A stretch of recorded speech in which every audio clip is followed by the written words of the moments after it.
Okay, तो स्वागत है आप सभी का फिर से एक नई वीडियो में। इस वीडियो में हम बात करने वाले हैं IFCI इस शेयर के बारे में। लेकिन सबसे पहले मैं आपको क्लियर कट डिस्क्लेमर दे देता हूं कि ये वीडियो सिर्फ रिसर्च एजुकेशनल पर्पज के लिए है। यहाँ पे किसी भी तरह का यहाँ पे बाय और सेल का रिकमेंडेशन नहीं है। तो ये यहाँ पर क्लियर कट डिस्क्लेमर मैं आपको यहाँ पे दे देता हूँ। तो आप यहाँ पे देख सकते हो 46.90 के आसपास स्टॉक अभी आज ट्रेड कर रहा है 5 मिनट के टाइम फ्रेम पर। हम अभी ये सारा का सारा डेटा देख रहे हैं, ठीक है। तो ये एक बार हम यहाँ पे मार्कर ऑन कर लेते हैं। तो आप यहाँ पे देख सकते हो ये है यहाँ पे 23 जो कि कल का डेट था। ये आप यहाँ पे देख सकते हो, यहाँ पे गैप अप हुआ था एंड गैप अप के बाद मतलब सेम रेंज में स्टॉक आपको ट्रेड करते हुए देखने को मिल रहा था। उसके बाद ये 24 जन का आप यहाँ पे डेटा देख सकते हो। यहाँ पे कुछ 40 के आसपास मतलब स्टॉक की स्टार्टिंग हुई एंड 6 रुपीज से स्टॉक अप्रोक्सीमेटली बढ़ गया है। 6.80 रुपीज से स्टॉक आपको यहाँ पे तेजी में देखने को मिल रहा है। 17% की तेजी आपको इस शेयर में देखने को मिल रही है।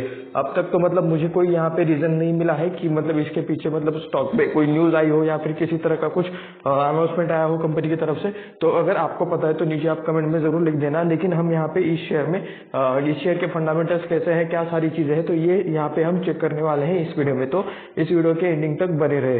तो 5 मिनट के टाइम फ्रेम पर तो हमने चार्ट देख लिया। थोड़ा सा आप यहाँ पे भी देख सकते हो कि मतलब स्टॉक में कंटिन्यूसली वॉल्यूम आ रहा था। जब मतलब 20 तारीख को भी आप यहाँ पे देख सकते हो ये 20 का है, ये 23 का है। ओके, ये वाला शायद अपर सर्किट वाला था। तो शायद स्टॉक को मतलब पहले सर्किट भी लगा था। तो ये आप यहाँ पे देख सकते हो 20 को ये मतलब स्टॉक कहाँ पे ट्रेड कर रहा था। 1 मिनट में सारी लाइन यहाँ से हटा देता हूँ। तो ये आप यहाँ पे देख सकते हो 34 के आसपास यहाँ पे 20 को ट्रेड कर रहा था एंड उसके बाद स्टॉक में मतलब काफी तेजी दिखाई। तो शायद उस दिन ये आप यहाँ पे देख सकते हो स्टॉक में सर्किट लगा था 20 तारीख को। तो उसके बाद आज भी यहाँ पे शायद हो सकता है लगे, लेकिन इसका मतलब क्या हो सकता है क्या नहीं इसका तो मतलब कोई बोल नहीं सकता। यहाँ पे तो अभी आप यहाँ पे देख सकते हो 17% 16% के आसपास की तेजी यहाँ पे आपको लाइव देखने को मिल रही है। उसके बाद हम चलिए 1 डे के टाइम फ्रेम पर थोड़ा सा हम चार्ट देख लेते हैं ताकि हमें ये पता चले कि स्टॉक में मतलब कैसा किस तरह का परफॉर्मेंस चलता है। तो ये आप यहाँ पे देख सकते हो। तो यहाँ पे 20% का आपको यहाँ पे ये वाला सर्किट देखने को मिल रहा है। ये शायद 20% की ही तेजी है। जी हाँ, अगर मतलब ये 20% का कैंडल है, 16-17% का कैंडल है, तो ये भी आप यहाँ पे कह सकते हो कि ये भी 15% से ज्यादा का ही होगा। तो देख सकते हो कि स्टॉक में थोड़ा सा तेजी आती हुई आपको यहाँ पे देखने को मिल रहा है। 24 के बाद ही यहाँ पे ज्यादातर तेजी आई है। अदरवाइज उससे पहले स्टॉक एक ही रेंज में यहाँ पे ट्रेड करता था। ये भी आप यहाँ पे चीजें देख सकते हो, ठीक है। मैं ये इसलिए दिखा रहा हूँ क्योंकि लास्ट का 1 साल का परफॉर्मेंस हमें यहाँ पे चेक करना रहता है 2023 के यहाँ पे 1 डे के चार्ट पर। तो ये आप यहाँ पे देख सकते हो, यहाँ से अप्रोक्सीमेटली फेब जान से हमें डेटा देखने को मिल रहा है। तो स्टॉक का लो आप यहाँ पे देख सकते हो 12 के आसपास आपको स्टॉक का लो देखने को मिल रहा है एंड यहाँ पे मतलब सितंबर के बाद से ये स्टॉक भाग रहा है, ऐसा चाहे तो आप यहाँ पे कह सकते हो। सितंबर के बाद से ये कंटिन्यूअसली एक चैनल बनाकर ऊपर जाने की कोशिश कर रहा है। ये चाहे तो आप यहाँ पे देख सकते हो। तो ठीक है एंड मतलब अगर इसमें यहाँ पे 15% से भी मतलब ज्यादा की तेजी या फिर मंदी आती है, ठीक है, 10% के आसपास भी मंदी आती है, 15% से ज्यादा की अगर तेजी आती है ऐसे स्टॉक्स में, तो यानी कि एक सिंपल सा बात रहता है कि ये स्टॉक यहाँ पे मिड कैप या फिर लार्ज कैप तो नहीं बोल सकते, मिड कैप या फिर स्मॉल कैप स्टॉक्स में से है। तो ये हम यहाँ पे इसी वीडियो में चेक करेंगे। जस्ट 1 मिनट, यहाँ पे थोड़ा सा मैं स्क्रीन एडजस्ट कर लेता हूँ। तो अभी हम आ चुके हैं 1 महीने के टाइम फ्रेम के चार्ट के ऊपर। तो आप यहाँ पे कुछ डिटेल्स देख सकते हो। सबसे पहले तो मतलब यहाँ पे हमें कहाँ से डेटा देखने को मिला है, 1999 से यहाँ पे डेटा देखने को मिला है एंड ये वाला जो लेवल है ये अप्रोक्सीमेटली 20 के भी नीचे का आपको देखने को मिलता है एंड स्टॉक कंटिन्यूसली मतलब बहुत टाइम इस लेवल के आसपास आया है। ये चाहे तो आप यहाँ पे देख सकते हो 1999 से 2007 तक स्टॉक इसी रेंज में ट्रेड कर रहा था। उसके बाद इसने 2008 में काफी अच्छा खासा रैली दिखाया। ये आप यहाँ पे देख सकते हो अप्रोक्सीमेटली 120 के आसपास स्टॉक गया था। मतलब अभी भी मतलब ये स्टॉक का ऑल टाइम हाई अभी आपको 120 का ही देखने को मिल रहा है। उसके बाद स्टॉक ने मतलब अच्छी खासी यहाँ पे डाउन साइड दिखाई। लिटरली आप यहाँ पर देख सकते हो 2020 तक मतलब ये स्टॉक कंटिन्यूसली गिरता रहता था। तो लिटरली मतलब काफी ज्यादा डाउन साइड आपको यहाँ पे स्टॉक में देखने को मिल रही है। उसके बाद 2020 के बाद ये आप चीज यहाँ पे देख सकते हो कि मतलब यहाँ से थोड़ा सा स्टॉक ने ऊपर जाने की कोशिश की है, थोड़ा सा ये ऊपर गया, उसके बाद फिर से प्रॉफिट बुकिंग एंड अभी आप यहाँ पे कह सकते हो कि मतलब लास्ट के कुछ स्विंग्स, ये जो सारे स्विंग्स है ये सारे ब्रेक करके स्टॉक अभी ऊपर जा रहा है एंड ये वाला भी हाई शायद स्टॉक ब्रेक कर सकता है या फिर अप्रोक्सीमेटली ब्रेक करने के लेवल पर है, ऐसा चाहे तो आप यहाँ पे कह सकते हो। फिर से एक बार डिस्क्लेमर कि ये किसी भी तरह का बाय सेल का रिकमेंडेशन नहीं है, हम सिर्फ यहाँ पे डेटा देख रहे हैं। ये स्टॉक आज 17-16% की तेजी में, इसलिए मैं ये वीडियो बना रहा हूँ ताकि इसके फंडामेंटल्स चेक किए जा सके एंड रिटेलर्स को मतलब ये वीडियो जरूर देखना चाहिए क्योंकि बिना कुछ देखे, बिना कुछ रिसर्च करे, बिना कुछ स्टडी करे किसी भी स्टॉक में जाना बहुत ही डेंजरस रह सकता है। आप ट्रैप भी हो सकते हो, हो, ठीक है। ऐसे भागते हुए स्टॉक्स में जाकर आप ट्रैप भी हो सकते हो, ऑपरेटर्स का यहाँ पे गेम भी हो सकता है, रिस्क बहुत ज़्यादा रहता है ऐसे स्टॉक्स में, क्योंकि मतलब ये छोटे स्टॉक्स है, कब आपका 20% मतलब अगर ऐसे स्टॉक्स को लोगों सर्किट मतलब लगना चालू हो गया तो आप यहाँ से इस स्टॉक्स में से निकल भी नहीं पाओगे, इतना यहाँ पे डेंजरस चीज़ हो जाती है, ठीक है। तो चलिए अभी हम यहाँ पे स्टॉक्स के हमने चार्ट तो देख लिए, अभी यहाँ पे हमें देखना है कि इसके फाइनेंशियल रिजल्ट कैसे है, बैलेंस शीट कैसे है, बाकी की रिलेटेड सारी चीज़ें हम चेक कर लेते हैं। तो अभी हम आ चुके हैं यहाँ पे स्क्रीनर पर आप यहाँ पे देख सकते हो IFCI प्रीवियसली कौन है, industrial finance corporation of India, okay, is an Indian government own non banking finance company, non banking finance company है, established to cater to the long term finance need and industrial sector, okay. IFCI यानी कि ये एक मतलब industries को finance करने वाली company है, NBFC है ऐसे चाहे तो आप यहाँ पे कह सकते हो, जो कि यहाँ पे लिखा है non banking finance company, established to cater the long term finance needs of the industrial sector, यानी कि इंडस्ट्री में मतलब जिस भी मतलब कंपनीज को या फिर बिजनेस को पैसे की जरूरत है तो उन्हें मतलब फाइनेंस करने के लिए इस कंपनी को बनाया गया था। And industrial finance corporation of India यानी कि ये एक गवर्नमेंट कंपनी है। तो इसके प्रमोटर्स में आपको किसका नाम देखने को मिल जाएगा, आप चाहे तो मुझे नीचे कमेंट करके बता सकते हो, ठीक है। तो गवर्नमेंट कंपनी है, तो इससे रिलेटेड कुछ डेटा हम यहाँ पे चेक कर लेते हैं। सबसे पहले आप यहाँ पे देख सकते हो 47.3 के आसपास इसका वैल्यू देखने को मिल रहा है, 18.15% की तेजी अभी यहाँ पे मतलब लेटेस्ट में चल रही है। 1 मिनट मैं इसको रिफ्रेश कर लेता हूँ, शायद ये 16% हो जाए अभी के हिसाब से, मतलब जहाँ तक मुझे पता है 16 ओके 17% का तेजी अभी यहाँ पे चल रहा है, ये आप यहाँ पे देख सकते हो। 11,651 करोड़ का मार्केट कैप आपको यहाँ पे देखने को मिल रहा है। करंट प्राइस कंपनी का 46 के आसपास है, हाई है कंपनी का 47 के आसपास, लो है कंपनी का एक साल के अंदर का जो लो है वो आपको 9 के आसपास देखने को मिल रहा है। फेस वैल्यू 10 के आसपास अभी आपको देखने को मिल रहा है। ROE यहाँ पे माइनस में देखने को मिल रहा है, यानी कि कंपनी प्रॉफिट लॉस में होती रहती है, ऐसा चाहे तो आप यहाँ पे कह सकते हो। स्टॉक का PE भी देखने को नहीं मिल रहा है, यानी कि हो सकता है कि कंपनी लॉस में ही अभी हो। ROCE 5.38% के आसपास देखने को मिल रहा है। बुक वैल्यू 15 का है, अपने बुक वैल्यू के अप्रोक्सीमेटली 3x के आसपास ये ट्रेड कर रही है, 3x से थोड़ा सा ज्यादा ट्रेड कर रही है, ऐसा चाहे तो आप यहाँ पे कह सकते हो। डिविडेंड 0% है, शायद प्रॉफिट ही नहीं है तो डिविडेंड कहाँ से देंगे, ये वाली कंडीशन इसमें हो सकती है। उसके बाद ये हम प्राइस रिलेटेड चार्ट तो हम यहाँ पे देखेंगे नहीं, हम यहाँ पे PE रेशियो रिलेटेड चार्ट देखेंगे। तो 5 सालों में तो यहाँ पे लिटरली तबाही देखने को मिल रही है। यहाँ पे शायद कंपनी प्रॉफिट में नहीं थी, कब से प्रॉफिट में नहीं थी, अगस्त 2020 के बाद से अब तक शायद कंपनी प्रॉफिट में देखने को नहीं मिल रही है। एक बार हम यहाँ पे 1 महीने का डेटा भी हम यहाँ पे चेक कर लेते हो तो हमें यहाँ पे लिटरली कुछ भी देखने को नहीं मिल रहा। तो शायद कंपनी लॉस में है अभी भी, जो रिसेंट के जो कुछ क्वार्टर्स है उसमें भी लॉस में देखने को मिल रही है। इसका PE का जो ऑल टाइम हाई है वो 18 के थोड़ा सा नीचे है, 16 के ऊपर है, 16-17 के आसपास आप मतलब कुछ तो होगा। एंड बाद में देख सकते हो काफी टाइम कंपनी यहाँ पे लॉसेस में आते हुए आपको यहाँ पे देखने को मिल रही है। तो इन शॉर्ट कंपनी अभी लॉस में है, तो इस हिसाब से तो मतलब ऐसे कंपनी से दूरी रहना ज्यादा मतलब बेहतर रहता है।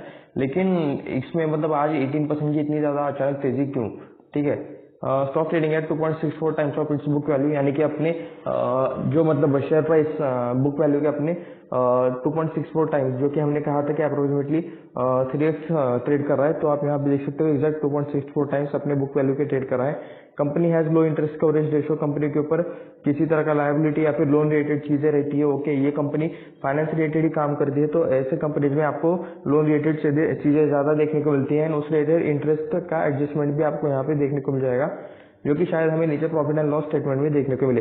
The company has delivered a poor sales growth of -19.2% over 5 year, ठीक है। लास्ट के 5 सालों में मतलब सेल्स ग्रोथ इनका कम हुआ है, यहाँ पे देख सकते हो -19.2%, यानी कि सेल्स ग्रोथ में यहाँ पे क्लियर कट गिरावट देखने को मिल रही है। Company has low return on equity, last के 3 सालों में यहाँ पे -34.3% का लो रिटर्न ऑन इक्विटी देखने को मिल रहा है, यानी कि रिटर्न भी मतलब उतने ज्यादा कुछ खास नहीं बने। अभी आज की अगर तेजी छोड़ दी जाए तो बाकी की चीजें चाहे तो आप यहाँ पे देख सकते हो। लेकिन मतलब ये 3 सालों का एवरेज निकालते हैं, ये यहाँ पे मतलब एक दिन की तेजी से मतलब चीजें नहीं रहती, पूरे साल में कितना आया है इससे इम्पैक्ट पड़ता है, ठीक है। तो यहाँ पे आप देख सकते हो IRFC, ये आपको यहाँ पे नंबर 1 कंपनी देखने को मिल जाएगी फाइनेंस टर्म लेंडिंग इंस्टीट्यूशंस में।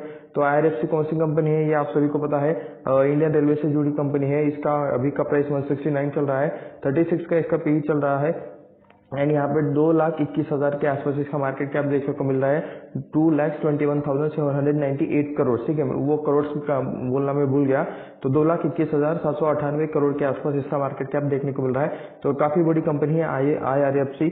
उसके बाद आप यहाँ पे देख सकते हो fire finance corporation, REC limited, Indian renewables. तो क्या मतलब ये इरिडा है, IREDA, इसका प्राइस क्या, ओके 160 के आसपास इसका अगर प्राइस चल रहा है तो ये भी शायद मतलब इरिडा ही होगा 100%। 43,474% मतलब करोड़ का मार्केट कैप देखने को मिल रहा है, 50 का पी देखने को मिल रहा है। तो IRFC ये भी मेरे मतलब डिस्क्लेमर दे देता हूँ कि IRFC मेरे पोर्टफोलियो में है, इरिडा मेरे पोर्टफोलियो में है।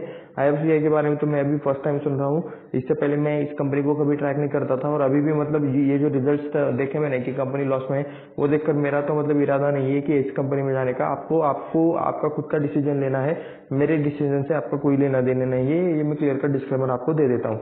यहाँ पे देख सकते हो 46 का इसका प्राइस चल रहा है, स्टॉक का पी है ही नहीं, तो कंपेयर करेंगे तो क्लिक करेंगे कि इसके साथ गवर्नमेंट का कंपनी है, इसके लिए आपको 5th नंबर पर देखने को मिल रहा है। एंड इतना मार्केट कैप देखने को मिल रहा है, जैसे तैसे कंपनी सस्टेन कर लेते हैं क्योंकि कंपनी गवर्नमेंट की है, ठीक है। तो लॉस भी हो रहा है तो गवर्नमेंट का हो रहा है, मतलब कुछ करेगा अभी, मतलब रूल्स में कुछ चेंज करेगा तभी वो गवर्नमेंट ही करेगा। तो ये सारी चीजें आप यहाँ पे देख सकते हो। बस इसके अभी यहाँ पे हम कंपैरिजन तो नहीं कर सकते, लेकिन बस सेक्टर्स के सेम सेक्टर्स के प्लेयर्स देख लो। IRFC रेलवे प्रोजेक्ट्स को फाइनेंस करने का काम करते हैं। इरिडा, ठीक है, इंडियन रिन्यूएबल्स, ये मतलब रिन्यूएबल एनर्जी रिलेटेड जो कुछ मतलब ये रहते हैं कंपनीज रहते हैं, उन्हें फाइनेंस करने का काम करते हैं। अभी IFCI एग्जैक्टली कौन से मतलब एग्जैक्ट किस कैटेगरी को फाइनेंस करने का काम करता है, ये भी हमें यहाँ पे चेक करना चाहिए। यहाँ पे क्वार्टरली रिजल्ट्स में अभी आप यहाँ पे देख सकते हो दिसंबर का रिजल्ट मतलब यहाँ पे अभी अपडेट नहीं हुआ, लास्ट का सितंबर का ही रिजल्ट आपको यहाँ पे देखने को मिल रहा है। उसके बाद सितंबर 2020 में आप यहाँ पे देख सकते हो 848 करोड़ का सेल हुआ था, 600 करोड़ का हो गया, बाद में वो 6 करोड़ हो गया। लिटरली मतलब इतना यहाँ पे चेंज होता है क्या, मतलब दिसंबर से मार्च तक सिर्फ 6 करोड़ का सेल। उसके बाद ओके बाय द वे मतलब 3 महीने का परफॉर्मेंस रहता है, हम जो क्वार्टरली चेक कर रहे हैं तो जनवरी फरवरी मार्च ये 3 महीने का यहाँ पे ये परफॉर्मेंस आपको देखने को मिल रहा है। तो हो सकता है कि मतलब लॉकडाउन रिलेटेड चीजें हो, लेकिन कंपनी ने खर्चा भी तो कितना किया है, 399 करोड़ का एक्सपेंस किया है और सिर्फ 6 करोड़ का इनकम किया है। तो मतलब काफी ज्यादा एडजस्टमेंट वाली चीजें आपको यहाँ पे देखने को मिल रही है, ठीक है। उसके बाद 392, 351, 200, 400, 300, 400 एंड अभी आप यहाँ पे देख सकते हो सितंबर 23 में 607 करोड़ का यहाँ पे इन्होंने सेल किया था। उसके बाद यहाँ पे एक्सपेंसेस आपको कभी प्लस में और कभी माइनस में भी देखने को मिल जाएगा। सितंबर 22 में माइनस में थे, अभी भी मतलब लास्ट के सितंबर 23 में माइनस में थे। तो यानी कि ये अमाउंट एक्स्ट्रा और ऐड हो जाएगा, तो क्योंकि फाइनेंस रिलेटेड कंपनी है तो काफी ज्यादा यहाँ पे एडजस्टमेंट देखने को मिलता है। तो 607 में ये 74 ऐड हो जाएगा, ठीक है। बाकी सारी कंपनीज में ये माइनस होता है, ये खर्चा रहता है, ठीक है। यहाँ पे माइनस में आया है इसलिए यहाँ पे ऐड करना पड़ेगा। तो 681 करोड़ का इनका ऑपरेटिंग प्रॉफिट है। तो ये रेवेन्यू के कितना परसेंटेज है, तो 112%, 112% आपको ये देखने को मिल रहा है ऑपरेटिंग प्रॉफिट मार्जिन। ये चाहे तो आप यहाँ पे देख सकते हो। अदर इनकम आप यहाँ पे देख सकते हो 5 करोड़ है, जो कि मतलब इसमें ऐड होने वाला है। अदर इनकम क्या रहता है, यानी कि वो पैसा जो मतलब किसी और सोर्स से आया है कंपनी में, कंपनी का मेन काम जो रहता है वो छोड़कर अगर किसी और सोर्स से कंपनी को पैसा मिलता है तो वो अदर इनकम में यहाँ पे शो किया जाता है। ये चाहे तो आप यहाँ पे देख सकते हो। उसके बाद चलिए हम यहाँ पे थोड़ा सा ओके 145 का करोड़ का इन्हें इंटरेस्ट देना है, यानी कि फाइनेंस रिलेटेड कंपनी है। तो जो कुछ इन्होंने लोन लिया होगा बाकी कंपनीज को डिस्ट्रीब्यूट करने के लिए, ऑफकोर्स इतना ज्यादा खुद का पैसा तो मतलब होगा नहीं, किसी न किसी से लिया होगा, गवर्नमेंट से भी तो लिया होगा, तभी मतलब वो लोन ही रहता है। तो 145 करोड़ का इन्हें इंटरेस्ट पे करना है यहाँ पे हर क्वार्टर में। ये आप यहाँ पे देख सकते हो, ये यहाँ पे खर्चा है, हर क्वार्टर में नहीं लेकिन ये अमाउंट कम ज्यादा होती रहती है। बीच में 162 करोड़ भी था, तो यहाँ पे आप यहाँ पे देख सकते हो 145 करोड़ इन्हें इंटरेस्ट पे करना है। डिप्रिसिएशन भी देख सकते हो -21 करोड़ का आपको यहाँ पे देखने को मिल रहा है। तो उसके बाद चलिए यहाँ पे हम मतलब सब ये प्लस हो जाएगा, ठीक है। इनकम अदर इनकम प्लस हो जाएगा, इंटरेस्ट माइनस हो जाएगा, डिप्रिसिएशन माइनस हो जाएगा, तो बचते हैं 520 crore. 520 crore profit before tax वाला है, ठीक है। इसमें 66% लिटरली यहाँ पे 66% का टैक्स लगा है। 66% का टैक्स लगाकर यहाँ पे 174 करोड़ आपको नेट प्रॉफिट देखने को मिल रहा है सितंबर के 23 के क्वार्टर में। स्टिल मुझे मतलब समझ में नहीं आ रहा कि इसका EPS क्यों नहीं आ रहा, अर्निंग पर शेयर रेटेड चीजें क्यों देखने को नहीं मिल रही है। यहाँ पे मतलब काफी टाइम यहाँ पे अलग अलग तरह का यहाँ पे एडजस्टमेंट देखने को मिल रहा है। एंड यहाँ पे जो नेट प्रॉफिट है ये हमें चेक करना है 43 करोड़ 700 माइनस, ओके ये लॉस है, ठीक है। -700 -600 का लॉस, -600 -30 का लॉस। तो लॉस धीरे धीरे कम हुआ, अभी यहाँ पे थोड़ा थोड़ा प्रॉफिट करके आने लगे। बीच में फिर से इन्होंने -241 करोड़ का लॉस, 129 करोड़ का लॉस दिखाया और अभी 174 करोड़ का प्रॉफिट। तो प्रॉफिट लॉस इस यहाँ पे शेयर में चलते रहते हैं, ये आप यहाँ पे देख सकते हो। बाय द वे इनके रिजल्ट्स भी आने वाले हैं, Q4 नहीं Q3 के रिजल्ट्स आने वाले हैं दिसंबर क्वार्टर के, जो कि यहाँ पे आने के बाद ऐड हो जाएंगे। तो ये चाहे तो आप यहाँ पे पढ़ सकते हो। कब है यहाँ पे रिजल्ट्स, 9 फरवरी 2024 को यहाँ पे इनके रिजल्ट्स आपको देखने को मिल जाएंगे। तो उन रिजल्ट्स को भी आपको जरूर चेकआउट कर लेना चाहिए। प्रॉफिट एंड लॉस स्टेटमेंट में आप यहाँ पे देख सकते हो, मैं थोड़ा सा इसको ऊपर ले लेता हूँ, तो आप यहाँ पे देख सकते हो प्रॉफिट एंड लॉस स्टेटमेंट में मार्च 2012 में यहाँ पे 3000 करोड़ का सेल हुआ था, तो वो 3600 हो गया, 3800, 4000, उसके बाद ये फिर से 2000 हो गया, 2000, 1500 एंड यहाँ पे 1490। पहले ये कंपनी अच्छा काम करती थी, ऐसा चाहे तो आप यहाँ पे कह सकते हो। उसके बाद थोड़ा सा कंपनी के सेल्स में अच्छी खासी गिरावट होते हुए आपको यहाँ पे देखने को मिल रही है। तो उसके बाद हमें बाकी सारी चीजें सेम रहेगी, बस यहाँ पे ये हर एक साल का परफॉर्मेंस है, चाहे तो मतलब आप कंपेयर कर सकते हो। मैं आपको मतलब या चाहे तो आप यहाँ पे स्क्रीनशॉट ले सकते हो। ये जो टीटीएम लिखा हुआ है ना, तो टीटीएम ये क्या है, ये टीटीएम यानी कि अब तक के जो 2 क्वार्टर से आए हैं, ठीक है, मार्च 24 के अब तक के दो क्वार्टर्स आए, उनका परफॉर्मेंस आपको यहाँ पे देखने को मिल रहा है। तो ये 2 क्वार्टर्स का मिलाकर आपको ये परफॉर्मेंस देखने को मिल रहा है। इसमें आने वाले और 2 क्वार्टर का परफॉर्मेंस ऐड भी हो सकता है, प्लस भी आ सकता है, माइनस भी आ सकता है, तो उस रिलेटेड चीजें आपको यहाँ पे देखने को मिल सकती है। डायरेक्टली हम नेट प्रॉफिट पर आ जाते हैं, 600, 500, 500 माइनस 300 लॉस हो गया, माइनस 400, माइनस 200, माइनस 1900, 12 करोड़ का लॉस। ओके, लिटरली यहाँ पे देख सकते हो इंटरेस्ट ये लो। ओके, यहाँ पे तो मतलब भारी भरकम इंटरेस्ट पे कर रही है, तो माइनस 1761 करोड़ का लॉस। ओके, ईयरली ये लॉस में है, इसलिए आपको ईपीएस देखने को नहीं मिल रहा है। लिटरली कंपनी आपको लॉस में देखने को मिल रही है। बीच बीच में थोड़ा सा प्रॉफिट करते थे, लेकिन उसके बाद अच्छा खासा ये लोग लॉस कर रहे हैं। एंड यहाँ पे ये इस रिलेटेड चीजें चाहे तो आप यहाँ पे देख सकते हो। ठीक है, बैलेंस शीट चलिए देख लेते हैं। बोरिंग कंपनी के ऊपर कर्जा कितना है, एंड यहाँ पे फिक्स एसेट भी हमें यहाँ पे देखना है। ठीक है, रिजर्व्स देख सकते हो, यहाँ पे 4800 करोड़ के आसपास रिजर्व्स देखने को मिल रहे हैं, जो 5000 के आसपास हुए। उसके बाद यहाँ पे अभी के जो रिजर्व्स है तो 1277 के आसपास देखने को मिल रहे हैं। काफी ज्यादा गिरावट रिजर्व्स में हो चुकी है, ये भी मतलब बिल्कुल कोई एक अच्छा पॉइंट नहीं है। रिजर्व्स कंपनी की बढ़ते हुए होनी चाहिए, यहाँ पे डिक्रीजिंग कम होते हुए आपको यहाँ पे रिजर्व्स देखने को मिल जाएंगे। एंड कंपनी के ऊपर कर्जा भी काफी ज्यादा है, 5746 करोड़ का कंपनी के ऊपर कर्जा है। जितना मार्केट कैप है उसके आधा तो मतलब कंपनी ने कर्जा लेके रखा है, ये चाहे तो आप यहाँ पे देख सकते हो। 5746 करोड़ का कर्जा यानी कि काफी बड़ा कर्जा रहता है। ठीक है, उस रिलेटेड इंटरेस्ट भी मतलब ज्यादा देना पड़ता है, ये भी चाहे तो बात आप सभी को पता ही होगी। तो कंपनी के ऊपर कर्जा काफी ज्यादा है, ये भी एक बड़ा निगेटिव पॉइंट है, ऐसा चाहे तो आप यहाँ पे कह सकते हो। वो लैंड 148 करोड़ का है इनके पास देखने को मिल रहा है। फिक्स एसेट देख सकते हो 1471 के, यहाँ पे 1756 हुए हैं 10-12 सालों में। सिर्फ मतलब इतनी सी ग्रोथ आपको यहाँ पे इस सेक्टर में देखने को मिल रही है, ये ऐसा चाहे तो आप यहाँ पे कह सकते हो। लैंड इनके पास 148 करोड़ का है, 500 करोड़ का इनके पास बिल्डिंग है, 125 करोड़ का प्लांट मशीनरी है, 74 करोड़ का इक्विपमेंट्स है, 40 करोड़ का फर्नीचर एंड व्हीकल से रिलेटेड चीजें देखने को मिल रही है। तो ये चाहे तो आप यहाँ पे सारी चीजें चेक कर सकते हो। ठीक है, एंड इंटेंजिबल एसेट भी अभी आपको यहाँ पे 523 करोड़ के देखने को मिल रहे हैं। तो अभी हम आ चुके हैं शेयर होल्डिंग पैटर्न पर, आप यहाँ पे चेक कर सकते हो। प्रमोटर्स के पास 70% की हिस्सेदारी आपको यहाँ पे देखने को मिल रही है। एक मिनट, जस्ट मैं यहाँ पे थोड़ा सा मार्कर ओपन करने की कोशिश कर रहा हूँ, तो मार्कर प्रॉपरली ओपन नहीं हो रहा, तो चलिए ऐसे ही मतलब वीडियो को कंटिन्यू करते हैं। 55% का पहले यहाँ पे प्रमोटर्स का हिस्सेदारी था, ये आप यहाँ पे देख सकते हो, जो अभी आपको यहाँ पे बढ़कर कितना हुआ है, तो ये आप यहाँ पे देख सकते हो 70% के आसपास आपको अभी प्रमोटर्स का हिस्सेदारी देखने को मिल रहा है। एंड प्रमोटर्स में भी कौन रहेगा मैं आप सभी को बता देता हूँ। गवर्नमेंट कंपनी है, तो यहाँ पे प्रेसिडेंट ऑफ इंडिया का ही नाम आपको यहाँ पे देखने को मिल जाएगा गवर्नमेंट कंपनी की वजह से। उसके बाद एफआईज में देख लेते हैं, एफआईज अभी यहाँ पे कितने परसेंट है, तो एफआईज सिर्फ 2% के आसपास अभी आपको यहाँ पे देखने को मिल रहे हैं। उसके बाद यहाँ पे डीएच के बारे में, अगर डीएच यानी कि Indian mutual funds and SIP करने वाले, तो यहाँ पे वो भी डीएच एंड एफआईज दोनों 2% के आसपास अभी आपको देखने को मिल रहे हैं। उसके बाद यहाँ पे थोड़ा सा गवर्नमेंट का हिस्सा हो सकता है, जो आप यहाँ पे देख सकते हो 4% का यहाँ पे नीचे गवर्नमेंट का हिस्सा है। एंड पब्लिक यहाँ पे आपको 21.57% का पब्लिक देखने को मिल रहा है। तो ये चाहे तो आप यहाँ पे ये चीजें चेक कर सकते हो। एफआईज में चलिए कौन कौन है यहाँ पे एक बार चेक कर लेते हैं। ओके, नेम्स यहाँ पे शो नहीं हो रहे। डीआईज में कौन कौन है, तो एलआईसी का नाम सबसे पहले तो देखने को मिल रहा है, life insurance corporation of the India, one second government की कंपनी। उसके बाद पंजाब नेशनल बैंक, ये भी चाहे तो आप यहाँ पे देख सकते हो। तो ये दो कुछ डीआईज है, म्यूचुअल फंड्स है, तो जो अपना हिस्सा यहाँ पे कम ज्यादा करते रहते हैं, ऐसा चाहे तो आप यहाँ पे बोल सकते हो। उसके बाद हमें यहाँ पे देखना है कि इस शेयर ने या फिर इस कंपनी ने कितने टाइम में कितने रिटर्न दिए हैं। 400 हम यहाँ पे ऑलरेडी देख चुके हैं। यहाँ पे देख सकते हो वन डे में यहाँ पे 17 to 18% की तेजी होते हुए आपको देखने को मिल रही है। 5 दिनों का अगर आप यहाँ पे देखोगे तो 49.76% की तेजी आपको यहाँ पे देखने को मिल रही है। एक महीने की अगर बात करोगे तो यहाँ पे 67.85% इसकी तेजी है। 6 महीने की अगर आप बात करोगे तो 270% की तेजी है। इस ईयर के स्टार्टिंग से अगर बात करोगे तो 62% की ही तेजी देखने को मिल रही है, यानी कि सिर्फ जनवरी मंथ में, आज 24 जनवरी है, तो सिर्फ जनवरी मंथ में 1 जनवरी से लेकर 24 जनवरी तक ये 62% से स्टॉक भागा है। ये चाहे तो आप यहाँ पे चेक कर सकते हो।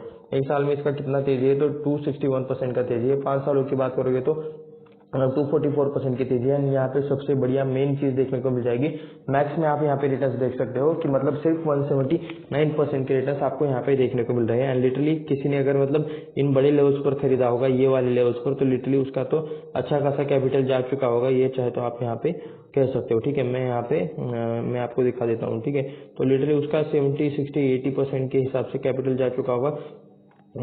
ओके, यहाँ पर है ना अभी, तो यहाँ पे देख सकते हो 80% से भी ज़्यादा का मतलब उसका कैपिटल लॉस जा चुका होगा अगर किसी ने यहाँ पे ऊपर के लेवल्स पर खरीदारी की होगी। तो ये था मतलब थोड़ा सा कि मतलब स्टॉक का यहाँ पे क्या चीज़ चल रहा है। 1 मिनट के लिए हम यहाँ पे कंपनी की वेबसाइट चेक करते हैं। तो बैड लक, कंपनी की वेबसाइट आज ओपन नहीं हो रही है। लिटरली मतलब कंपनी का शेयर में यहाँ पे तेजी है और कंपनी की वेबसाइट ओपन होते हुए आपको यहाँ पे कुछ एरर जैसी चीज़ें आ रही है। तो ठीक है, चलिए अभी हम यहाँ पे वापस चलते हैं। तो इस वीडियो में तो बस इतना ही। यहाँ पे इस शेयर से रिलेटेड हम थोड़ा सा एनालिसिस कर रहे थे, ताकि मतलब जो लोग यहाँ पे बिना देखे मतलब इस स्टॉक्स में कूद जाते हैं, उन्हें एटलीस्ट पता चले कि ये कंपनी क्या करती है, क्या है, कैसे इनके रिजल्ट है और कैसी बाकी सारी चीज़ें हैं। मैं तो ऐसे कंपनी से दूर रहूँगा, लेकिन ये किसी भी तरह का बाय सेल का रिकमेंडेशन नहीं है आपके लिए। आपको खुद से डिसीजन लेना चाहिए, खुद से सारी चीज़ें ट्रैक कर रिसर्च करके आपको खुद से सारी चीज़ें चेक करनी चाहिए। उसके बाद फाइनेंशियल एडवाइजर से राय लेने के बाद आपको जो करना है वो करना चाहिए। तो इस वीडियो में बस इतना ही। मिलते हैं नेक्स्ट वीडियो में। ऐसी ही और वीडियोस देखने के लिए चैनल को सब्सक्राइब करें, वीडियो को लाइक करें एंड अपने दोस्तों के साथ शेयर भी करें। मिलते हैं नेक्स्ट वीडियो में।